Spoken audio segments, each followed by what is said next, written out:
नमस्कार दोस्तों, आप सबका बहुत बहुत स्वागत है अपना इलाज अपने हाथ स्त्री रोग सीरीज़ के इस दूसरे एपिसोड में। पहले एपिसोड में हमने स्त्री शरीर संरचना, उसके प्रजनन अंग और विकास और फंक्शन को लेके जानकारी दी थी। अब इस एपिसोड में हम नॉर्मल मेंस्ट्रुअल साइकिल यानी मासिक धर्म चक्र के बारे में जानेंगे। आइए इस वीडियो के जरिए। पीरियड की शुरुआत किसी लड़की के जीवन की एक महत्वपूर्ण घटना होती है, इसलिए पीरियड क्या है और हर महीने क्यों होता है, यह समझ लेना जरूरी है। पीरियड स्त्री के स्वस्थ और सशक्त होने के लक्षण हैं। पीरियड महीने के अंतर से आते हैं।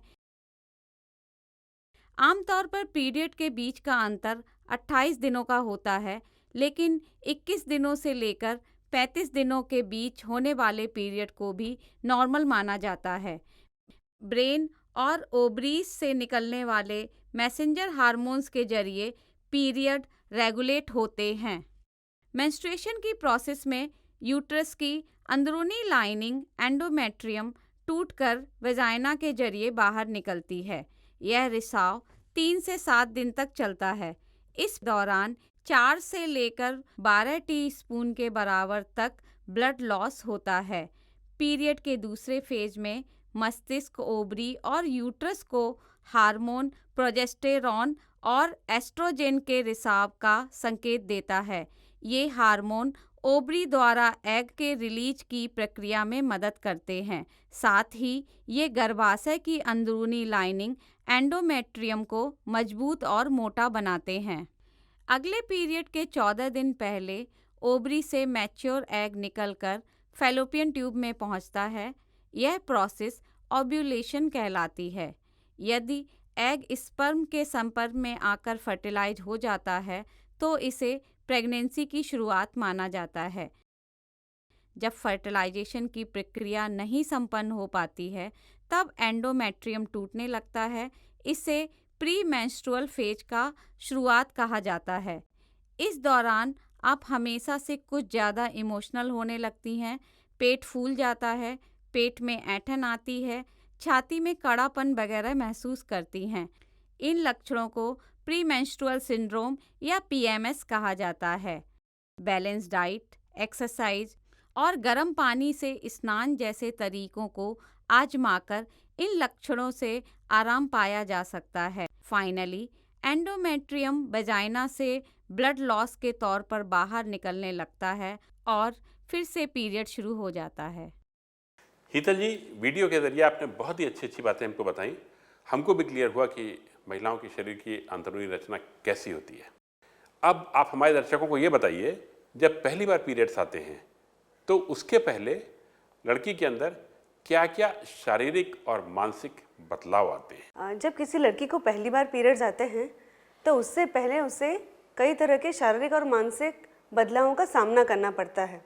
जैसे उनके ब्रेस्ट में डेवलपमेंट्स और एनलार्जमेंट होती है, यूट्रस, वजाइना, ये सब में भी बहुत सारे बदलाव आने लगते हैं।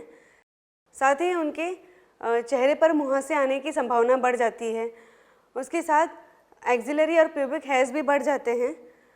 मानसिक बदलाव भी आते हैं, मूड का बनना बिगड़ना, अपनी मनमर्जी की तमन्ना रखना, सहेलियों के साथ बातें बनाना, लड़कों की तरफ आकर्षित होना, ये सब फेस करना पड़ता है। ये जिम्मेदारी हम सब की है। हमारी दादी माँ, नानी माँ 50 साल पहले, 100 साल पहले जब लड़की 13-14 साल की होती थी ना, तब तक उसको बहुत कुछ बता दिया जाता था या उसके अपने आप समझ में आ जाता था। अब वक्त बदल गया है। हम सबको ये जानने का वक्त आ गया है कि 100 साल पहले, 200 साल पहले जो पीरियड्स 13, 14, 15 साल की उम्र में आया करते थे वो अब 8-9 साल की उम्र में आने लग गए हैं। 13-14 साल में और 8-9 साल में बहुत फ़र्क होता है, 4-5 साल का फ़र्क है। मैं आपको 14-15 साल की उम्र के बारे में एक बात और बताना चाहता हूँ कि शादी के लिए मिनिमम एज कितनी होनी चाहिए। कानून कहता है 18 साल।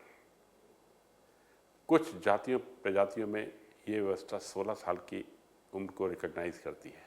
मैंने पढ़ा है इस बारे में 36 पीरियड्स नॉर्मल, ये वो वक्त है जिसके बाद लड़की शादी के लिए पूरी तरह से तैयार हो जाती है। सोचिए क्या होता था, 15 साल की उम्र में पीरियड्स आते थे, लेकिन वो हर महीने नहीं आते थे।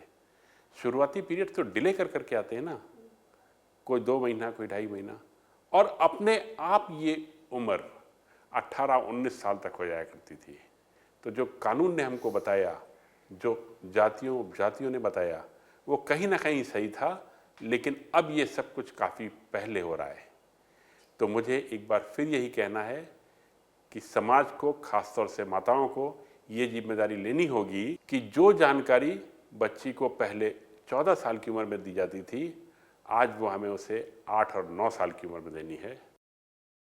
पुराने ज़माने के जो चिकित्सा विशेषज्ञ थे, चरक, सुश्रूषा, सारंगधर, इन्होंने पीरियड्स को मासिक धर्म की संज्ञा दी थी।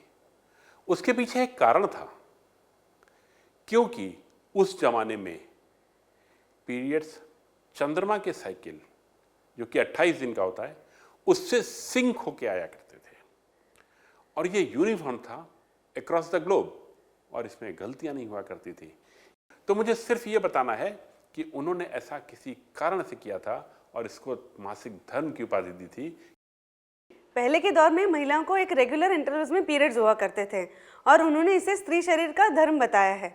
इस तरह इसका नाम पड़ा मासिक धर्म, और उनका ये मानना है कि इस मासिक धर्म को पूरे नियम धर्म से पालन करना चाहिए, तभी कोई स्त्री सही मायने में स्वस्थ रह सकती है।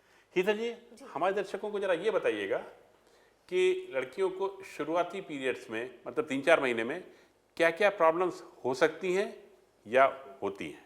आमतौर पर सिर दर्द, पेट दर्द, कमर दर्द, गैस बनने लगती है, कब्ज, डायरिया जैसी प्रॉब्लम्स हो जाती हैं, मुहासे का प्रॉब्लम शुरू हो जाता है, चिड़चिड़ापन महसूस करना, उदासी आ जाना, बुरा लगना हर बात पर, ये सब वगैरह वगैरह प्रॉब्लम शुरू हो जाती हैं। क्या ये शिकायतें छोटी बच्चियों को भी हो सकती हैं? जी नहीं, लेकिन 14 से 15 साल की लड़कियों में ये प्रॉब्लम्स देखी जा सकती हैं। तो इन सबसे बचने के लिए क्या क्या सावधानियां बरतनी चाहिए? जी, लड़कियों का भोजन का खास ध्यान रखना चाहिए। उनके भोजन में फल, सब्जियां, शुद्ध देसी घी, इन सब से प्रयोग करके उनको खाना देना चाहिए। शुरुआत के दिनों में पीरियड्स के आने से पहले अगर उनको कुछ ऐसा भोजन दिया जाए जो शिशु जन्म के बाद किसी महिला को दिया जाता है, तो उनके गर्भाशय को बल मिलता है और उन्हें बहुत सारी तकलीफ़ों से भी आराम मिलता है। हाँ, खास करके ये ध्यान रखें कि खाने में मैदा है, अजीनोमोटो है, या कोई भी preservative based packed in foods होते हैं, इसका कम प्रयोग किया जाए, बिकॉज ये अफेक्ट कर सकता है पीरियड्स के दौरान। अगर हमने खाने पीने पे ध्यान दिया, जैसे हमने गोंद के लड्डू हैं, या घी, मेवा और गुड़ से बने हुए लड्डू है, या हलीम के बीज है, मेथी है, ये सब खिलाया तो आयरन की कमी भी नहीं होती और ब्लीडिंग भी पूरी तरह से तकलीफ रहित होती है। और अभी भी कई गांव कस्बों में और कुछ विशेष जातियों में, कुछ विशेष प्रदेशों में, जहां पीरियड्स आई हुई महिला को घर का कोई भी कामकाज करने की मनाही होती है, मंदिरों में नहीं जा सकते हैं, और तमाम बंधन भी उनके ऊपर लगाए जाते हैं। दरअसल मासिक के दौरान किसी महिला को घर के काम करने के लिए मना किया जाता था, क्योंकि उसे आराम मिले। उन 2-5 दिनों में महिला की ब्लीडिंग पूरी होती है। किसी को पेड़ों में दर्द होता है, कमर दर्द होता है, पीठ दर्द होता है, तो रिलैक्स करना बहुत ज़रूरी होता है। कई लोग इस अज्ञानतावश सच्चाई को नहीं समझते और ब्लीडिंग के दौरान फीमेल से छुआछूत का व्यवहार करते हैं। इसलिए मैं चाहती हूँ कि पुरुष भी इस सीरीज़ को देखें और महिलाओं की तकलीफ को समझें, जानें और उन्हें पूरा सहयोग दें। छुआछूत की बात से एक प्रश्न और दिमाग में आया, क्या ये पीरियड्स में निकलने वाला खून गंदा खून होता है? जी नहीं पीयूष जी, एक्चुअली ये गर्भाशय के अस्तर के अंदरूनी टुकड़े, ब्लड वेसल्स और म्यूकस वगैरह जो यूट्रस से बाहर निकलता है वो होता है। दरअसल यूट्रस में फर्टिलाइज एग जब आता है तो एंडोमेट्रियम उसे नरिशमेंट देता है, इसलिए हर मेंस्ट्रुअल साइकिल में जो है एंडोमेट्रियम मोटा होता चला जाता है। पर यदि एग फर्टिलाइज न हुआ तो यही एंडोमेट्रियम जो है वो टूट कर ब्लड के साथ, टिश्यूज़ के साथ यूट्रस से बाहर निकलता है। ये तो बताइए कि वो कौन कौन से कारण हैं जिनकी वजह से पीरियड्स डिले हो सकते हैं या हो जाते हैं? किसी कारणवश पीरियड्स आगे पीछे हो सकते हैं, जैसे तनाव महसूस करना, नींद पूरी ना होना, ज़्यादा एक्सरसाइज करना, बीमार हो जाना, खाने पीने पे ध्यान न देना, शरीर का वजन बढ़ जाना, शरीर का वजन कम हो जाना, थायराइड की गड़बड़ियाँ, बर्थ कंट्रोल पिल्स का सेवन करना, इसकी वजह से पीरियड्स डिले हो सकते हैं। अब लगे हाथों हमारे दर्शकों को ये भी बता दीजिए कि पीरियड्स के पहले उनको किन किन तकलीफ़ों का सामना करना पड़ सकता है। पीरियड्स आने के पहले जो तकलीफ़ें होते हैं उसे मेडिकली प्री मेंस्ट्रुअल सिंड्रोम कहते हैं। कुछ लड़कियों या महिलाओं में जब मासिक आते हैं तो उनको सिर दर्द, पेट दर्द, कमर दर्द, ये सारी तकलीफ़ें शुरू हो जाती हैं। मूड में भी चेंजेस आ जाते हैं, खाने पीने की लालसा जागती है, चिड़चिड़ापन होने लगता है, आलसीपन होने लगता है, तनाव महसूस होता है। ये सब समस्याएं ये फेस करती हैं। इन सब के पीछे आमतौर पर हार्मोन्स का उतार चढ़ाव ही जिम्मेदार होता है। अच्छा हीतल जी, कभी कभी कुछ महिलाओं को पीरियड्स के पहले बहुत पेन होता है, जिसे मेडिकल भाषा में शायद डिस्मेनोरिया कहते हैं। Yes, you are right Piyush ji. Dysmenorrhea में 4 में से 3 महिलाओं को पेल्विक रीजन में दर्द होता है और तीनों की दर्द की तीव्रता अलग अलग होती है। और इसमें कभी कभी इतना तेज दर्द होता है कि रोज़मर्रा का ज़िंदगी का काम भी नहीं हो पाता है और ऐसे में वो दवाई लेके रिलैक्स करना पसंद करती हैं। असल में एंडोमेट्रियल लाइनिंग जब शेड होती है तो गर्भाशय जो है वो कॉन्ट्रैक्ट होता है बार बार और इसकी वजह से ये पेन होता है। अगर महिला को कब्ज या फिर गैस ट्रबल्स है तो ये दर्द थोड़ा और बढ़ जाता है और तकलीफ देता है। तो इससे बचाव के लिए क्या क्या सावधानियां बरतनी चाहिए? घरेलू उपायों में अगर महिला जो है वो पेड़ू का एरिया यानी पेल्विक रीजन को गर्म सेकाई कर ले, गर्म पानी से नहा ले या उचित बेड रेस्ट कर ले तो दर्द कम होता है। दर्द अधिक हो तो थोड़ी सी दवाई ली जा सकती है। अगर कब्ज और गैस ट्रबल्स हैं तो उसका इलाज पहले कर लें। हाँ, और पीरियड्स में जो ब्लड लॉस होता है उसकी पूर्ति के लिए उसे भरपूर न्यूट्रिशन से युक्त आहार लेना चाहिए। पोषक तत्व के लिए जैसे हरे ताज़े फल, सब्जी वगैरह लेने चाहिए। खासकर आयरन और कैल्शियम का भरपूर मात्रा में सेवन करना चाहिए। ज़्यादा तेल युक्त, ज़्यादा तले भुने और स्पाइसी फूड न खाएं, पैकेट फूड न खाएं, इजी से डाइजेस्ट हो जाए वैसा खाना खाएं, उचित व्यायाम करें, खाएं पिए और सोएं टाइम से। कुल मिलाकर हेल्दी लाइफस्टाइल को फॉलो करें। और हाँ, आजकल जंक फूड का ज़माना है। स्कूल कॉलेज में girls pizza, burger, frankie, momos, चौकोज वो सब खाती है, तो इन सब से थोड़ी दूरी बनाए रखें, खासकर पीरियड्स के दिनों में।